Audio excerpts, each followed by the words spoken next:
ಚೆನ್ನಮ್ಮನವರ ಪಾರ್ಥಿವ ಶರೀರಕ್ಕೆ ಕುಟುಂಬಸ್ಥರಿಂದ ಪೂಜೆ ಸಲ್ಲಿಸುವ ಒಂದು ಕಾರ್ಯ ಮುಕ್ತಾಯ ಆಗಿದೆ. ಈಗ ಹೊಳೆನರಸೀಪುರದಲ್ಲಿ ಅಂತಿಮ ವಿಧಿವಿಧಾನ ಏನು ನಡೀತಾ ಇತ್ತು ಅಥವಾ ಪೂಜೆ ನಡೀತಾ ಇತ್ತು ಅದೆಲ್ಲವೂ ಮುಕ್ತಾಯ ಆಗಿದೆ. ಪೂಜೆ ಆದಮೇಲೆ ಈಗ ಚೆನ್ನಮ್ಮನವರ ಅಂತಿಮ ಯಾತ್ರೆ ಶುರುವಾಗ್ತಾ ಇದೆ. ಅಂತಿಮ ಯಾತ್ರೆಯ ಮಾರ್ಗದ ತುಂಬೆಲ್ಲ ಜನಸಾಗರವೇ ಹರಿದು ಬರ್ತಾ ಇದೆ. ಹೊಳೆನರಸೀಪುರದ ಎಚ್.ಡಿ. ರೇವಣ್ಣ ಅವರ ನಿವಾಸದಿಂದ ಹರದನಹಳ್ಳಿಗೆ ಪಾರ್ಥಿವ ಶರೀರವನ್ನು ಶಿಫ್ಟ್ ಮಾಡಲಾಗ್ತಾ ಇದೆ. ಹರದನಹಳ್ಳಿಯಲ್ಲೇ ಅಲ್ಲಿಂದ ಅಂತಿಮ ಯಾತ್ರೆಗೆ ಸಿದ್ಧತೆಯನ್ನು ಮಾಡಿಕೊಳ್ಳಲಾಗಿತ್ತು. ಈಗ ಅಲ್ಲಿಂದ ಅಂತಿಮ ಯಾತ್ರೆ ಶುರುವಾಗಿದೆ. ಹರದನಹಳ್ಳಿಯಲ್ಲೂ ಚೆನ್ನಮ್ಮನವರ ಅಂತಿಮ ದರ್ಶನಕ್ಕೆ ವ್ಯವಸ್ಥೆಯನ್ನು ಮಾಡಲಾಗಿರೋದು. ಒಂದಲ್ಲ ಎರಡಲ್ಲ, ಸುಮಾರು ಸುತ್ತಮುತ್ತ ಇರುವ 10ಕ್ಕೂ ಹೆಚ್ಚು ಹಳ್ಳಿಗಳ ಮೂಲಕ ಈ ಒಂದು ಅಂತಿಮ ಯಾತ್ರೆ ಅಥವಾ ಮೆರವಣಿಗೆ ಸಾಗುತ್ತೆ. ರಸ್ತೆಯುದ್ದಕ್ಕೂ ನೋಡಿ, ರಸ್ತೆಯ ಇಕ್ಕೆಲಗಳಲ್ಲಿ ಜನಸಾಗರವೇ ಹರಿದು ಬರ್ತಾ ಇದೆ. ಅಂದರೆ ಜನ ಅಂತಿಮ ನಮನ ಸಲ್ಲಿಸೋದಕ್ಕೆ ಅಪಾರ ಸಂಖ್ಯೆಯಲ್ಲಿ ಆಗಮಿಸಿದ್ದಾರೆ ಅಂತ. ಅವರದ್ದೇ ಊರು, ಅವರದ್ದೇ ಜಿಲ್ಲೆ, ಹುಟ್ಟಿ ಬೆಳೆದಂಥದ್ದು, ಆಡಿ ಬೆಳೆದಂಥದ್ದು, ಜೀವನ ಪೂರ್ತಿ ಇದ್ದಂಥದ್ದು ಊರು ಅಂತಂದರೆ ಅದನ್ನೇ.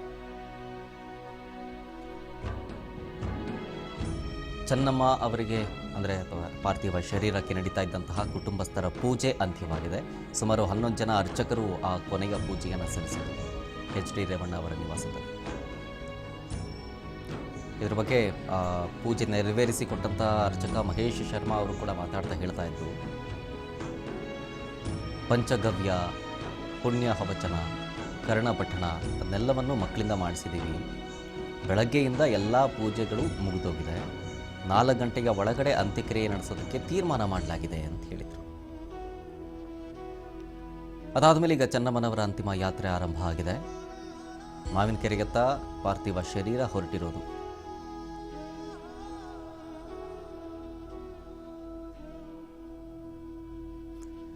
ಡೀಟೇಲ್ಸ್ ಕೊಡ್ತಾರೆ ಇದ್ರ ಬಗ್ಗೆ ಇನ್ನಷ್ಟು ನಮ್ಮ ಪ್ರತಿನಿಧಿ ಬಸವರಾಜ್ ಲೈವ್ನಲ್ಲಿ. ಬಸವರಾಜ್, ಈಗ ಅಂತ್ಯಕ್ರಿಯೆಗೆ ಸಕಲ ಸಿದ್ಧತೆ ಮಾಡ್ಕೊಳ್ತಾ ಇರೋದು ಎಚ್.ಡಿ. ರೇವಣ್ಣ ಅವರ ನಿವಾಸದಲ್ಲೂ ಅಂತಿಮ ಪೂಜೆಗಳು, ಆ ಒಂದು ವಿಧಿವಿಧಾನಗಳು ಮುಗಿದಿದೆ ಅನ್ನೋ ವಿಚಾರ ಗೊತ್ತಾಗ್ತಾ ಇದೆ.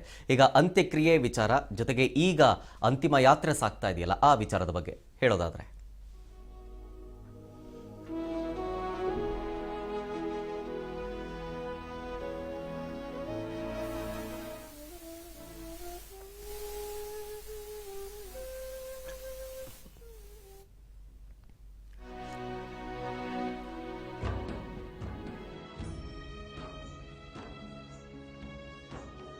ಆಡಿಯೋ ಬರ್ತಾ ಇಲ್ಲ, ಮತ್ತೊಮ್ಮೆ ಸಂಪರ್ಕ ಮಾಡ್ತೀನಿ.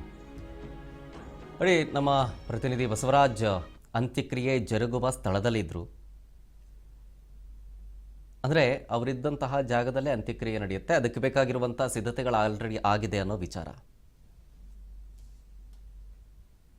ಅಂದರೆ ಈಗ ಸದ್ಯಕ್ಕೆ 10ಕ್ಕೂ ಹೆಚ್ಚು ಹಳ್ಳಿಗಳ ಮೂಲಕ ಈ ಒಂದು ಅಂತಿಮ ಯಾತ್ರೆ ಜರುಗ್ತಾ ಇದೆ. ಇದು ಲೈವ್ ವಿಜುವಲ್ಸ್ ನೋಡ್ತಾ ಇದ್ದೀರಿ. ಇದು ರಸ್ತೆಯ ಇಕ್ಕೆಲಗಳಲ್ಲಿ ಜನಸಾಗರವೇ ಹರಿದಿದೆ ಚೆನ್ನಮ್ಮನವರ ಅಂತಿಮ ದರ್ಶನಕ್ಕೆ ಅಂತೇಳಿ. ನೋಡಿ, ಅಂದರೆ ಅವರು ರಾಜಕಾರಣದಲ್ಲಿ ಇಲ್ಲ ಅಂದ್ರೂ ಕೂಡ ಆ ಭಾಗದಲ್ಲಿ ಅವರನ್ನು ಪ್ರೀತಿಸೋರು ತುಂಬ ಜನ ಇದ್ದಾರೆ. ಇಡೀ ಊರೇ ಅವರನ್ನು ಪ್ರೀತಿಸುತ್ತೆ ಅಂತ.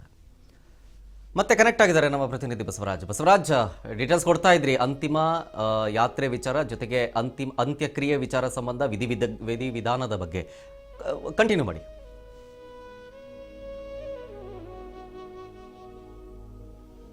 ಶರತ್, ಈಗಾಗಲೇ ಚೆನ್ನಮ್ಮ ಅವರ ಪಾರ್ಥಿವ ಶರೀರ ಎಚ್.ಡಿ. ರೇವಣ್ಣ ಅವರ ನಿವಾಸದಿಂದ ಮಾವಿನಕೆರೆಯತ್ತ ಕೂಡ ಹೊರಟಿದೆ. ಇನ್ನೇನು ಬರ್ತಾ ಒಂದು ರಸ್ತೆಗಳಲ್ಲಿ ಕೂಡ ಹಲವಾರು ಜನರು ಕೂಡ ಒಂದು ದರ್ಶನವನ್ನು ಕೂಡ ಮಾಡ್ತಾ ಇದೀಗ ಏನು ರಂಗನಾಥ ಸ್ವಾಮಿಯ ಬೆಟ್ಟದ ತಪ್ಪಲಿನಲ್ಲಿ ಕೂಡ ಅಂತ್ಯಕ್ರಿಯೆ ಕೂಡ ನಡೆಯುವಂತದ್ದು. ಇಲ್ಲಿ ಕೂಡ ಸಕಲ ಸಿದ್ಧತೆಯನ್ನು ಕೂಡ ಮಾಡಿಕೊಳ್ಳಲಾಗ್ತಾ ಇದೆ. ಈಗ ನಾನು ಸದ್ಯ ಕೂಡ ಅದೇ ಸ್ಥಳದಲ್ಲಿ ಕೂಡ ಇರತಕ್ಕಂಥದ್ದು. ಅಂತ್ಯಕ್ರಿಯೆ ನಡೆಯುವಂತಹ ಸ್ಥಳದಲ್ಲಿ ಕೂಡ ಏನೆಲ್ಲ ಸಿದ್ಧತೆಗಳು ಬೇಕೋ ಆ ಎಲ್ಲ ಸಿದ್ಧತೆಯನ್ನು ಕೂಡ ಮಾಡಿಕೊಳ್ಳಲಾಗ್ತಾ ಇದೆ. ಏನು 11 ಅರ್ಚಕರಿಂದ ವಿಶೇಷ ಪೂಜೆ ಕೂಡ ನಡೆಯುತ್ತೆ ಅನ್ನುವಂಥದ್ದು. ಮತ್ತೆ ಒಕ್ಕಲಿಗ ಸಂಪ್ರದಾಯ ಅಂತ ಕೂಡ ಇಲ್ಲಿ ಪೂಜೆ ವಿಧಿವಿಧಾನ. ಈ ಒಂದು ರಂಗನಾಥ ಸ್ವಾಮಿ ಬೆಟ್ಟದ ತಪ್ಪಲಿಗೂ ಕೂಡ ಅಂತ್ಯಕ್ರಿಯೆ ನಡೆಯುವ ಸ್ಥಳಕ್ಕೆ ಕೂಡ ರಥಯಾತ್ರೆ ಕೂಡ ಬರಲಿದೆ ಅನ್ನುವಂತಹ ಮಾಹಿತಿ ಕೂಡ ಇರುವಂತದ್ದು. ಅದಾದ ಬಳಿಕ 4 ಗಂಟೆಗೆ, ಸುಮಾರು 4:45 ಗಂಟೆಗೆ ಕೂಡ ಒಂದ್ ಕಡೆ ಈ ಒಂದು ಅಂತ್ಯಕ್ರಿಯೆ ಕೂಡ ಮುಕ್ತಾಯ ಆಗುತ್ತೆ. ಅಲ್ಲಿವರೆಗೂ ಅಂತ್ಯಕ್ರಿಯೆ ನಡೆಯುವಂತ ವಿಧಿವಿಧಾನಗಳು ಕೂಡ ನಡೆಯುವ ಮುಖಾಂತರ ಪೂಜೆ ಮುಂದೆ ಒಕ್ಕಲಿಗ ಸಂಪ್ರದಾಯದ ಕೂಡ ಏನೆಲ್ಲ ಮಾಡ್ಬೇಕು ಅವೆಲ್ಲ ಕಾರ್ಯಗಳನ್ನು ಕೂಡ ಮಾಡಿ ಸುಮಾರು 4:45 ಗಂಟೆಗೆ ಕೂಡ ಈ ಅಂತ್ಯಕ್ರಿಯೆ ಮುಗಿಯುವಂತದ್ದು ಅನ್ನುವಂತ ಮಾಹಿತಿ ಕೂಡ ಇರುವಂತದ್ದು. ಈಗಾಗಲೇ ಏನೆಲ್ಲ ಒಂದು ಸಿದ್ಧತೆಗಳು ಬೇಕು ಆ ಎಲ್ಲಾ ಸಿದ್ಧತೆಗಳನ್ನ ಕೂಡ ಮಾಡ್ಕೊಳ್ಳಾಗ್ತಾ ಇದೆ. ಏನೆಲ್ಲ ಒಕ್ಕಲಿಗ ಸಂಪ್ರದಾಯದಂತೆ ಏನೆಲ್ಲ ವಿಧಿವಿಧಾನಗಳು ನಡೀಬೇಕು, ಪೂಜಾ ಕಾರ್ಯಗಳಾಗಿರ್ಬೋದು. ಈಗಾಗಲೇ ಅವರ ಕುಟುಂಬದ ಅರ್ಚಕರು ಏನಿದ್ದಾರೆ ಅರ್ಚಕರು ಈಗಾಗಲೇ ಎಚ್ ಡಿ ರೇವಣ್ಣವರ ನಿವಾಸದಲ್ಲಿ ಕೂಡ ಒಂದಿಷ್ಟು ಏನೆಲ್ಲ ಅಲ್ಲಿ ಪೂಜಾ ಕಾರ್ಯಗಳು ಕೂಡ ಮಾಡ್ಬೇಕಾಗಿತ್ತು ಆ ಎಲ್ಲಾ ಪೂಜಾ ಕಾರ್ಯಗಳನ್ನು ಕೂಡ ಮಾಡಿದ್ದಾರೆ. ಈಗ ಅದೇ ತಂಡ ಇಲ್ಲಿ ಅಂತ್ಯಕ್ರಿಯೆ ನಡೆಯುವಂತ ಸ್ಥಳಕ್ಕೆ ಬಂದು ಕೂಡ ಅವರು ಕೂಡ ಅಂತಿಮ ವಿಧಿವಿಧಾನಗಳನ್ನು ಕೂಡ ಮಾಡ್ತಾರೆ. ಅದಾದ ಬಳಿಕ ಇಲ್ಲಿ ಕೂಡ ಸರ್ಕಾರಿಯ ಸಕಲ ಗೌರವದೊಂದಿಗೆ ಕೂಡ ಅವರಿಗೆ ಅಂತ್ಯಕ್ರಿಯೆ ಕೂಡ ಮಾಡಲಾಗುತ್ತೆ. ಹಾಗಾಗಿ ಈಗಾಗಲೇ ಒಂದು ಏನು ರಂಗನಾಥ ಸ್ವಾಮಿ ಬೆಟ್ಟಲ ತಪ್ಪಲಿನಲ್ಲಿ ಸಕಲ ಸಿದ್ಧತೆ ಕೂಡ ಮಾಡಿಕೊಳ್ಳಲಾಗ್ತಾ ಇದೆ. ಶರತ್.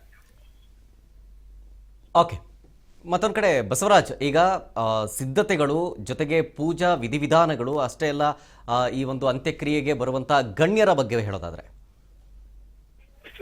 ಶರತ್, ಈಗಾಗಲೇ ಈ ಒಂದು ಅಂತ್ಯಕ್ರಿಯೆಗೆ ಸಿಎಂ ಡಿ.ಕೆ. ಶಿವಕುಮಾರ್ ಅವರು ಮತ್ತೆ ಕೇಂದ್ರ ಸರ್ಕಾರದ ಪ್ರತಿನಿಧಿಗಳಾಗಿ ಕೂಡ ಇಬ್ಬರು ಸಚಿವರು ಕೂಡ ಆಗಮಿಸಲಿದ್ದಾರೆ. ಮತ್ತೆ ವಿವಿಧ ಶಾಸಕರಾಗಿರ್ಬೋದು, ಜೆಡಿಎಸ್ ಪಕ್ಷದ ಮುಖಂಡರಾಗಿರ್ಬೋದು, ಮನೋಹರ್ ಕಟ್ಟಲ್ ಅವರು ಕೂಡ ಈ ಒಂದು ಅಂತ್ಯಕ್ರಿಯೆಯಲ್ಲಿ ಕೂಡ ಭಾಗವಹಿಸ್ತಾರೆ ಅನ್ನುವಂಥದ್ದು. ಮತ್ತೆ ಪ್ರಮುಖವಾಗಿ ಜೆಡಿಎಸ್ ಆಗಿರ್ಬೋದು, ಹಲವು ಪಕ್ಷದ ಮುಖಂಡರು ಸಹಿತ ಈ ಒಂದು ಅಂತ್ಯಕ್ರಿಯೆಯಲ್ಲಿ ಕೂಡ ಭಾಗವಹಿಸ್ತಾರೆ. ಶರತ್.